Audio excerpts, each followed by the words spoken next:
Hi guys, అందరూ ఎలా ఉన్నారు? బాగున్నారా? నేనైతే చాలా బాగున్నా. సో ఇవాళ ఒక స్పెషల్ అండి. సో ఏంటి అనుకుంటున్నారా? అదేనండి, మా అమ్మగారి బర్త్డే ఇవాళ అయితే. సో ఫస్ట్ టైం నేను మా అమ్మతో వీడియో కూడా చేయిస్తే ఆల్మోస్ట్. సో ఇది ఇవాళ బర్త్డే స్పెషల్. సో ప్రతి ఒక్కరు మా అమ్మని విష్ చేస్తారని నేనైతే మనస్ఫూర్తిగా కోరుకుంటున్నా. హ్యాపీ బర్త్డే అమ్మా. సో నేనైతే విష్ చేస్తాను. సో మీరు కూడా విష్ చేస్తారని కోరుకుంటున్నా. సో అమ్మని ఇష్టపడిన వాళ్ళు ఎవరు ఉంటారండి ఈ ప్రపంచంలో? ప్రతి ఒక్కరు అమ్మని ఇష్టపడిన వాళ్ళు ఉండరు. సో మా అమ్మ మీద నాకు అంటే ఇది నేను కావాలని చేయట్లేదు. సో అమ్మ మీద ఎంత ఇష్టం ఉందో మీకు ఆల్మోస్ట్ తెలిసే ఉంటుంది. సో ఇది అనమాట మా అమ్మ.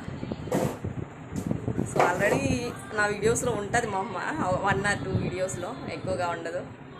సో ఇప్పుడు హాలిడేస్ కాబట్టి నేను మా అమ్మ దగ్గరికి వచ్చాను కాబట్టి అయింది. సో కేక్ కటింగ్ ఏమి ఉండదు. ప్లస్ మీ బ్లెస్సింగ్స్ అయితే కంపల్సరీ కావాలి. Okay, take care, bye friends.